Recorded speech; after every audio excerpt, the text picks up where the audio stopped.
Hey YouTube, it's Thomas here, coming at you again. Yeah, we're rolling. Before we get started, hold on a second. Hey Siri, last week's Texas-Oklahoma football game. Oklahoma was defeated by Texas last Saturday. The final score was 34-3. Yeah. I object to the way Siri just told me about that game. Siri should get the difference in score and adjust the adjectives accordingly. And if that was the right way to say it, she would have said Texas ass stomped the Oklahoma Sooners last week on Saturday. Yeah, I know that would change if Texas ever lost, but you know what? Then again, I wouldn't ask her the score now, would I? Anyway, welcome Oklahoma Sooners fans, welcome Aggies fans, welcome other Texas fans. But I say that we need to put these petty sports rivals, or the rivalry, I can't talk today. Put these petty sports rivalries aside and concentrate on the spirit of the channel and the subject of the video. Because if you just realized that we're better than you, we would get along much better, right? I'm a college football fan. I like to talk smack, but only in good humor, guys. So, this video is about gripes, job search gripes. We all have them, and these are mine.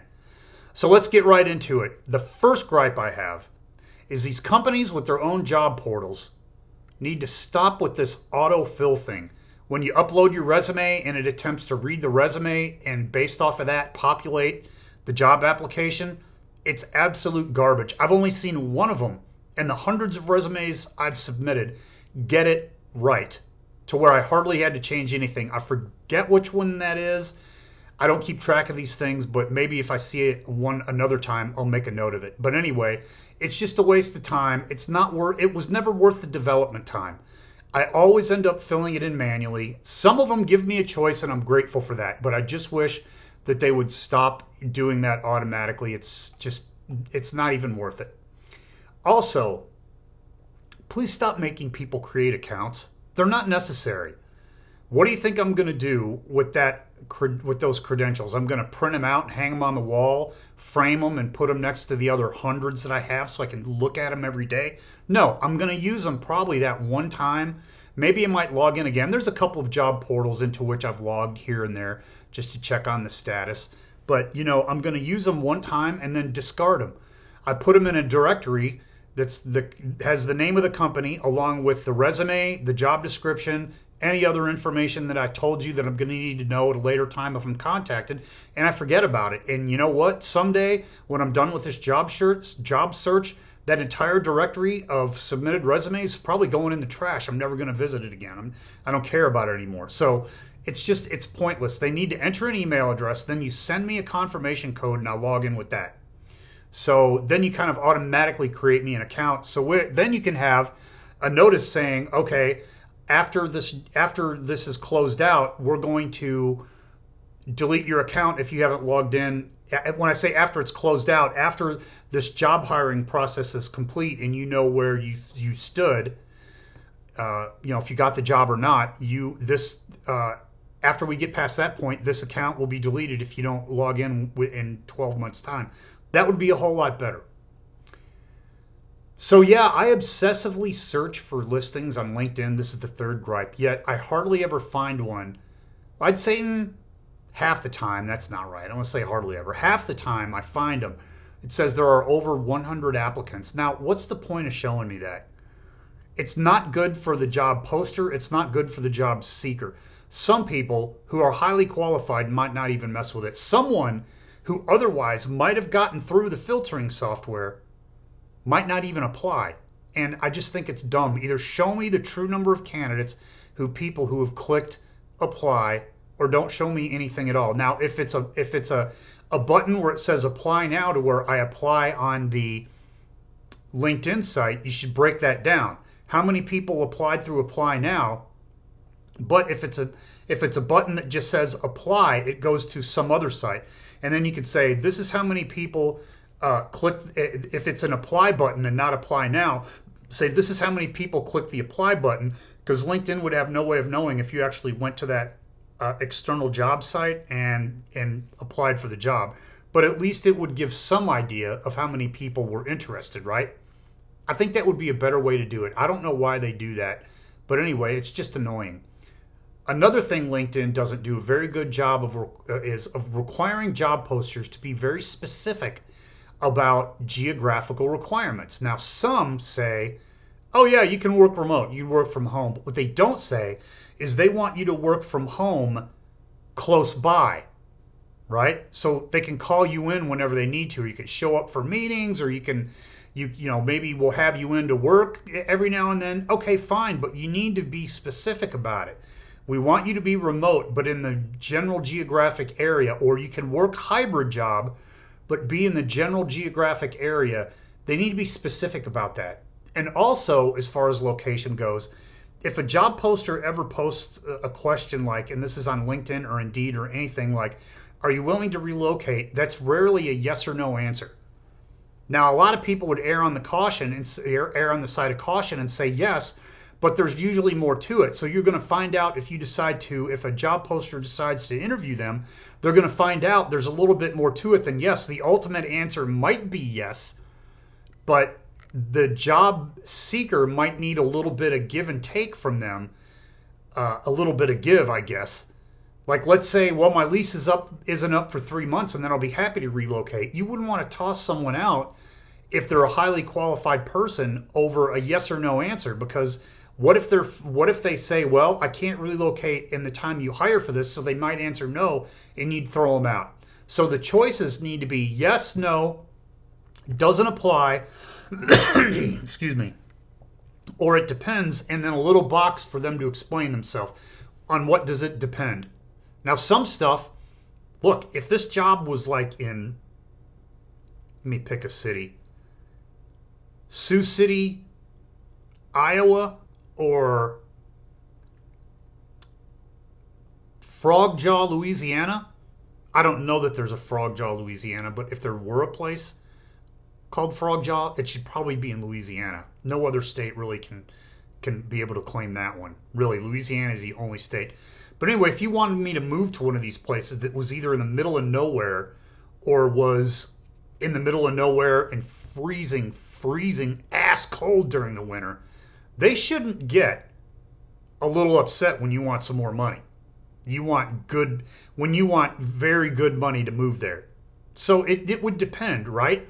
And if I saw that it was based in Davenport, Iowa, which, yes, is cold and there's nothing to do as far as like outdoor stuff. I mean, people might say, oh, there's the Mississippi River. Well, it's frozen half the year, right? Or it gets frozen. You know, people would say there's a lot of stuff to do in the outdoors. Well, not the stuff I like. Okay? So just stop with that outdoor stuff.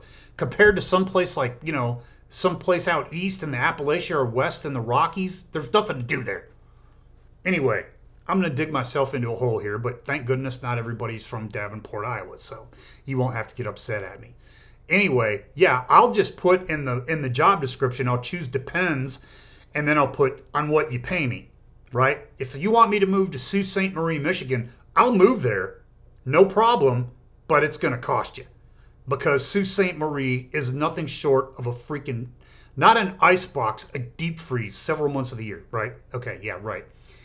Anyway, I'm done with that gripe. The next one I have a gripe with, let me see, where am I? I'm just short of 9 minutes. Okay, the idiotic rejection emails, those boilerplate emails you get that are so annoying. They say something like, although we were impressed with your experience and credentials or qualifications, we're moving forward with other candidates. Oh God, just shut up. I'm going to read you the 5 things they should say when they reply to a candidate, if you want to be honest. Maybe they feel this opens them up to liability, but I don't think it does. The first thing they should say is, you're receiving this email because you didn't make it through our software filtering system and you weren't reviewed by a human. We regret to have to tell you that, but try again at some point in the future if there's another position at our company in which you're interested. At least you would know where you fell.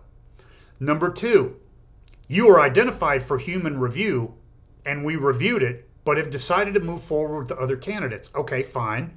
That's pretty descriptive. Number 3, we'd like to schedule an interview. Great. And then the last 2 should come only if you've had an interview. And of course, the first one would be, you're hired. Let's negotiate salary and get you an offer letter. Fantastic. The second thing it should say is, thanks for the interview, but we've made another hire. That would tell you right where you stood. So, I scheduled an interview and then I got the usual boilerplate email. It's like, oh, you just make me so mad. It just makes you, it's just annoying. It's as if the people who created this have never looked for a job. Some of these have asked me for feedback, but I'm not going to give them the feedback, especially if I was annoyed, because I'm afraid that I wouldn't get the job. They should only ask for feedback on the application process after they've hired somebody, but by that time, you've forgotten anyway. So I don't trust them to give I don't trust to give an honest opinion that it's really random. Yeah, whatever. It's not random. You're going to know it's me who said it. So if I say anything, you're going to, you're going to know who it is. So, and the last gripe I have is, look, if someone graduated college more than 5 years ago, you don't need to know their GPA. You don't even really truthfully need to know when they graduated. You don't put that as a requirement because it's a way that somebody might be able to use to claim job discrimination, right? But if you do, okay, you could say, if you just, and you don't need to know, you don't need them to put anything in there. Just say, enter your GPA only if you've graduated within the last 3 years, say. Not even 5, I'd say 3, but either 3 or 5. If somebody graduated 10, 12, 15 years ago, what does it really matter now? Knowing a GPA is only for filtering people out. Once people get that far down the road in life, and if they've been very successful, what does it really matter? It's just dumb. It's dumb. Even if you have a good GPA, it's just dumb and it's annoying. Right? Don't do it. Not to mention the fact that good GPAs, here we go. I'm off on another rant. If somebody had a bad GPA, listen, I knew people in college that had a rough situation and they were getting through college by the skin of their teeth. And they did the best they could, but let's say they graduated with a C average. You don't know their situation, especially, when people are working full time and going to college, at least they're just making the effort, And the GPA sometimes is just not indicative of the job that people will do. Sometimes where you went to school is not indicative of the job that you will come in there and do. You can knock that job out of the park and be a C student. It just doesn't matter. It doesn't matter. And the financial industry, they're pretty snobbish about that kind of thing. I just think it's dumb because if you hire somebody with lower GPA, they don't bring that high GPA ego into the job. I've seen a place where we had Ivy League graduates and they had those Ivy League expectations. Hey, good for them. They got into an Ivy League school, they graduated. That's awesome. That is awesome. But sometimes, like I said, they get in there with those expectations and, it's just not a good thing. And so, anyway, those are just some of the things that could go wrong. Those are my gripes. We're at 13 minutes. Hey guys, look, like and subscribe. I still have no subscribers. If I could just get one, I won't know who you are. At least I don't think I can. I would be very grateful just to have one subscriber. I hardly have any views in any of my videos. I think the first video has 4 views, but I think that was me checking it out online, and I shouldn't have done that because if I want to rewatch my video, I just have it saved here locally. I can rewatch it anytime I want.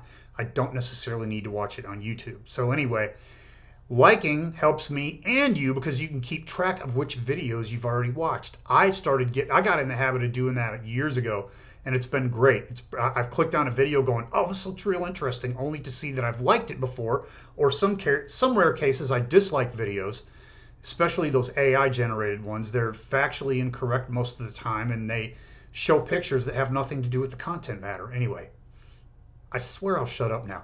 So yeah, like and subscribe. This is Thomas. I'll be back later in another video. Oh, P.S. Here's a P.S. You'd see a lot of that stuff, that pile over my shoulder keeps getting smaller. I've sold over $100 worth of things on Facebook Marketplace. If you want to know what my situation is, go check out the first video, and I tell you all about my situation and what my plans are. Anyway, all right, now I'll really talk to you later. I'm over and out. See ya.